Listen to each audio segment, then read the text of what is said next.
Hey yo, what's good? What's Gucci? It's your boy Phillidub, back with another reaction. It's Mister. I can't do it on my own, Mister. God put me on. I was made on purpose for a purpose, and guess what? So are you. All right, so peep swag, yo. We at 90 subscribers. I'm gonna keep it a stack, dude. YouTube's kind of been putting me in like a box, which is fine. It is what it is. I think I kind of confused the algorithm if I'm keeping it a stack.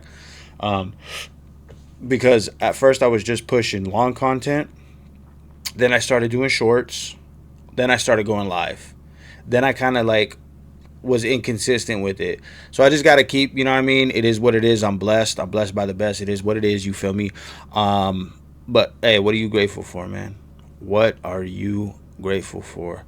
I will say for me, I am grateful for the air in my lungs, man. Air in my lungs. Aaron, get it? Look at it. And then we have it on top right here, Aaron. Okay. Anyways, yeah. So we just gonna get into some like football news. I know that the combine is coming up. I believe it's within these next few days. So, yeah. Let's see what's Gucci. You know what's wild is I don't remember the combine being this soon. I feel like combine's always kind of been mid March, early March, mid March, but hey man, it is what it is, you dig? But anyways, yeah, let's get into it. Let's see what's Gucci. Let's see what news we got, and then go from there. You heard? I've been gone a while. To the top NFL story in Pittsburgh. Everybody is at the combine. Steelers GM Omar Khan open to an Aaron Rodgers return. Adam Schefter says he believes around the league that Rodgers is expected to make a decision sooner than last year, so we should be hearing something from him in the next few weeks. And then, I would say Aaron Rodgers coming back would be good, right? I would say draft a QB, kind of like the whole Jordan Love situation. I think Aaron Rodgers would be okay with it. And then this is just me thinking out loud. I haven't really thought about like roster and who's the backup and stuff like that, but get a backup QB in, have Rodgers kind of do what you do, and then go from there. Yesterday on Unsportsmanlike on ESPN Radio, Shefty dropped this nugget on Aaron Rodgers' future. Last year, I think he did want to play in Minnesota. So if he wanted to do that last year, I don't know why he wouldn't want to do it this year. The issue last year was that the Vikings were very sensitive to bringing in somebody like Aaron Rodgers, who's such a force, such a dominant personality, and how that would hinder. Aaron Rodgers in Minnesota, but they got JJ, and then they just gave away Sam Darnold. It's weird. Or affect the impact or the growth of JJ McCarthy. So maybe they feel differently. It's a different set of dynamics. The GM has been fired. I wouldn't rule it out. Wouldn't rule out Aaron Rodgers to the Vikings. How do you like it, Dominique? Yeah, I mean, I think it's certainly going to be on the table. The idea that Aaron Rodgers is the same kind of dominant personality that he was last year seems a little different. But I'd hesitate. Like, I'd warn Aaron Rodgers about assuming that the situation is going to be better. Like, it felt as if he got comfortable with the Steelers, and I know the coaching change might have an impact on how. Wait, Aaron Rodgers to the Vikings? What is this, Brett Favre all over again, bro? Comfortable Aaron Rodgers is, but he does have a history with McCarthy. I'm not sure that I love the idea of Aaron Rodgers going in and trying to adapt to a new offense. He's not going to get more comfortable taking hits this season, so the expectation is going to be high wherever he is, and I think it's possible that if he goes to Minnesota, the Vikings might be disappointed in the quarterback that they receive. Which one would you rather be? Right, if you're Rodgers, you're going to Pittsburgh or Minnesota, hands down. I think it's a way better situation than he had in Pittsburgh because of the players that are surrounding him in Minnesota. Justin Jefferson, in my opinion, is still the best wide receiver in the National Football League. Jamar Chase, bro. You have T.J. Hawkinson as a tight end, and you have a really good number two in Jordan Addison. I agree. I think Kevin O'Connell, and you look at the offensive system, it's not like Aaron Rodgers is foreign to that system. He did play in Green Bay for Matt LaFleur. All these systems are intertwined with one another. So it's not like it'll be foreign to him learning a new system. I'm just looking at, okay, who is going to be opposite of DK Metcalf? Who is going to be running the football effectively in Pittsburgh next season? The offensive line wasn't the greatest as well, too. So I think when you look at the two situations, the better one, in my opinion, is in Minnesota with the Vikings. Oh, yeah, by the way, they play in a dome. Oh, it's definitely Minnesota. Like we've seen this whole. Yeah, but that's crazy. What about JJ? Am I tripping? Am I thinking too much of this JJ McCarthy? Like let him play, bro. Like how else you're gonna take away another year from? I mean, Pittsburgh is he even hurt? Steelers situation. Could be tripping. Talking about an older quarterback that if he returns to Pittsburgh, still has the same old defense that they allocated the most money to, and they still weren't good. You had, like you talked about, they have no one opposite DK Metcalf. The line was average. The running game was average. Like, what are we doing? What are we getting with the Pittsburgh Steelers? I think we get more of the same from the Pittsburgh Steelers. Now look at Minnesota. That Brian Flores defense still going to be really good. The infrastructure on offense, much better than the Pittsburgh Steelers. And when you talk about trying to learn a new offense, hell, he's 42 years old. There's not an offense that Aaron Rodgers hasn't seen or hasn't been a part of. So for me, it's Minnesota. Greedy, can I say this really quick? Go. Because I think the defensive side of things is a major factor here. The Minnesota Vikings won 9 games last season with incompetent quarterback play. That defense led by Brian Flores, 3rd in the National Football League. Yeah, I mean, to me, it Brian Flores is a monster, dude. also seems like a better situation. Nick, you're the only one shaking your head. Yeah. No, I mean, I can't argue with the talent around him, but I think we're making an assumption that Aaron Rodgers is just like a very easy to fit square puzzle piece. Like, we saw him have a lot of success in Green Bay. Then we saw things not work out in New York. And then we saw him go to Pittsburgh and seem to fit in pretty well. I am just hesitant to assume, and maybe this is from the Vikings point of view rather than Aaron Rodgers' point of view. I'm just not going to automatically assume that wherever you put Aaron Rodgers means it's going to work out for him. We found a spot in Pittsburgh where they like him, he liked them. Let's not get carried away.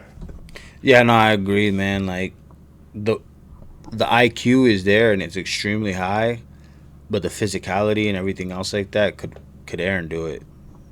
Well, I'm not going to assume anything with a 42-year-old quarterback. Like you're playing with house money with a 42-year-old quarterback. But if the question is which situation is better, then obviously you're going to pick the Minnesota situation because I think Minnesota's a better football team. Right, but which team is better off bringing Rodgers in, to Neek's point, with the sort of things that make him Aaron Rodgers, the very particular things that make him Aaron Rodgers? If you're the Vikings, I don't want the you Pittsburgh Steelers to bring back Aaron Rodgers. No. I think at some point they need to transition to what their future is going to look like.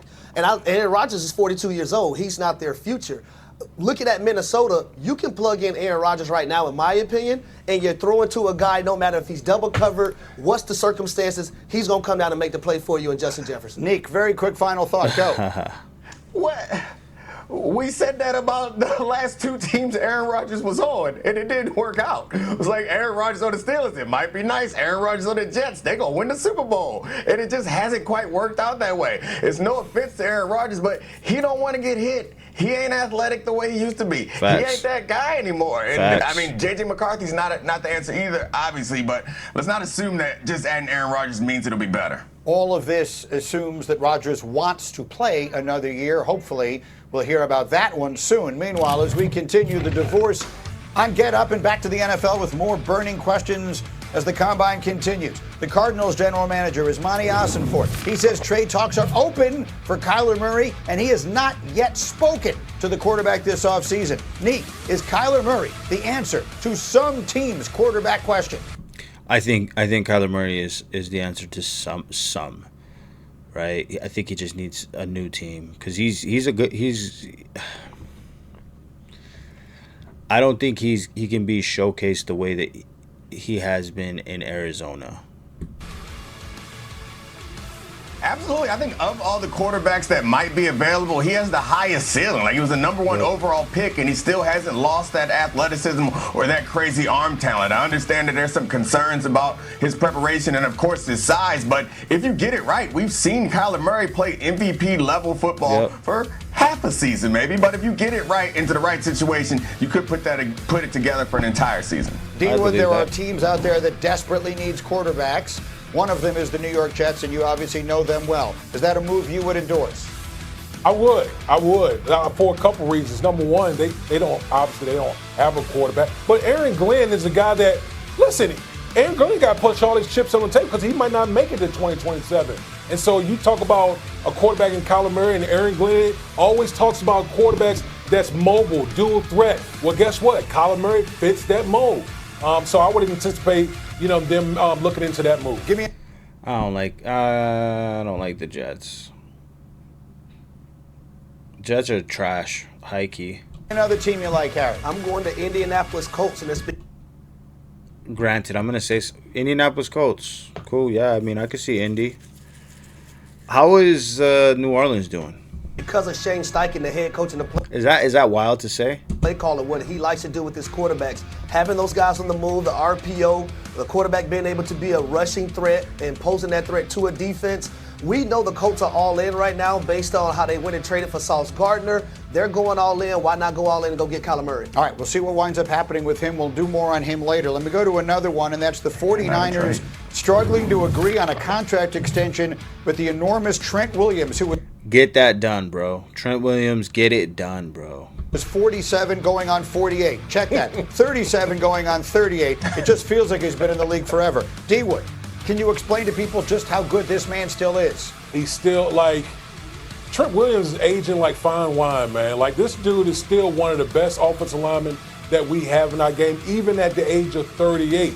If Trent Williams hit the free agent market, there will be teams lined up to try to sign Trent Williams. That's how good he's still playing, Facts. even at this age. All right, felt like worth saying, a 49er team that did so much last year despite all the injuries. And then our last stop, we shuffle off to Buffalo, where Josh Allen, as you know, is recovering from surgery to repair a broken bone in his foot. The new coach is Joe Brady, says he's not worried about Allen's recovery. He also talked to Kmart about how to best help Josh this offseason.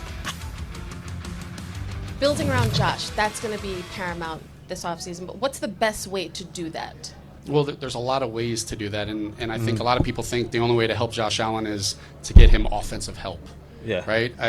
Sometimes helping Josh Allen is helping him with a defensive player, with getting him the ball back another possession. Josh Allen is at the root of everything we think of. We think about Josh Allen, and whatever we can do to help him have success, we're going to do. That's Get Kmart him with the Trent head Williams. coach. This is Neek. Neek, you made an Just interesting kidding. observation in the notes last night about the clout that Josh Allen seems to wield in Buffalo right now. It seems like we're entering like a new era for at least a player like Josh Allen, where normally a young, talented quarterback, like as he grows, the head coach and the GM also get more power, so it feels like the normal hierarchy that we're used to, but it doesn't feel like that anymore. It doesn't feel like anyone has that much like admiration or respect for anyone else in the organization other than Josh Allen. It feels like he's running the show, and I absolutely love it. It feels like NBA-style superstar gets to make the decisions, and it does seem like Joe Brady, even though he's talking about the defense, I think he's absolutely right. The way that you help a quarterback is you keep the number that he has to target lower by having a defense that gets some stops every now and then. And with the perception, however accurate it is, I'll say that the defensive performance from the Seahawks this year probably raised a lot of eyebrows for sure. Because man, that defense was nuts, dude. Absolutely nuts. And I know for a minute both offenses weren't really doing much, and then all of a sudden it became who was the more hungrier defense, and then all of a sudden they started clicking. that Joe Brady was Meaning the Josh Allen's Seahawks choice to be offense. the I could be coach. tripping, though. Harry, you and I were talking Sorry over if I'm breakfast tripping. this morning. There's a feeling that, look, Josh Allen, and I love him. I think he's as good as any quarterback in the league. But I think there's always been a feeling that the Bills were losing around him. At this point, it's all going to be, the focus is going to be on him, however this thing goes. 1,000%. Sean McDermott is no longer there. When you're involved in the process of hiring the next head coach, and then that next head coach is Joe Brady, a guy that was the offensive coordinator that you work closely with, all the onus is going to be on you if you can't get it done. Enough of it was this guy, it was that guy. But going back to the defense, I do agree with Dominique. I do agree with Joe Brady. You got to look at the amount of points that they gave up the last two exits that they had in the playoffs. Last year versus the Denver Broncos, they gave up 33 points. The year before in the AFC Championship game, they gave up 32 points. At some point, that secondary has to be better. That defense has to get a stop when it matters the most. That was the Achilles heel, in my opinion, the last few seasons, especially last year. I was at that Monday Night Football game where Bijan Robinson did any and everything that he wanted. Kyle Pitts did any and everything he wanted. Drake London did anything that he wanted on the football field. So you have to be able to get stops. But outside of all of that, if they don't get it done, it's going to be on Josh Allen, no matter So, what. D-Wood, if I told you right now, and Joe Brady was kind of talking around this, and he doesn't have to answer it one way or the other, But if I told you right now, either they could get some help on that defense or they could get a true number one wide receiver this offseason, They need a wide A.J. receiver, Brown, Mike too. Evans, whoever that might be, which way would you go? I'm going defense. I am. And listen, there's going to be a lot of speculation about A.J. Brown and obviously that situation in Philadelphia. But again, remember why Sean McDermott is no longer the head coach of the Buffalo Bills. Because that was his specialty. That was his side of the ball, defense. They could not hold people down. And so if you're Buffalo, the problem is not scoring. Buffalo can score with anyone. The problem is they can't stop the opposition from scoring more than what the Buffalo Bills are. So to me, get impact players on the defensive side, and hopefully you're able to hold people down some more. Yeah, if it's an either-or scenario, I guess I agree with that, but I sure would like to see them get a number one option. Is it possible? Hello, everybody. Welcome back to the podcast. This fool. I've been gone a while. To the top NFL. Okay, so yeah, I mean, let's keep it a stack, right? Like, this is crazy. They have this Lions game. That's not cool, as you can see in the back right there. You dig. But Aaron Rodgers to Minnesota, that's kind of news to me. It's kind of wild. I mean, I thought he was cool in Pittsburgh, but I think Mike Tomlin stepped down as head coach, so we'll see. Josh Allen, he does need I mean, they just need a lot of things, right? It's like, what do they focus on more? I think, like I said, because of that defensive performance with the Seahawks, everybody's kind of changed their mind on the defense. Not saying that defense wasn't emphasized as much, but like, you look at the league, bro, like the offense has been it's been extremely offensive focused for a while now. But yeah, that's just what I think. What do y'all think? Y'all want to see Josh Allen get a number one? Do you want to see him get a D? Like, what do you think? But yeah, let me know. I'll see y'all on the next one. Peace.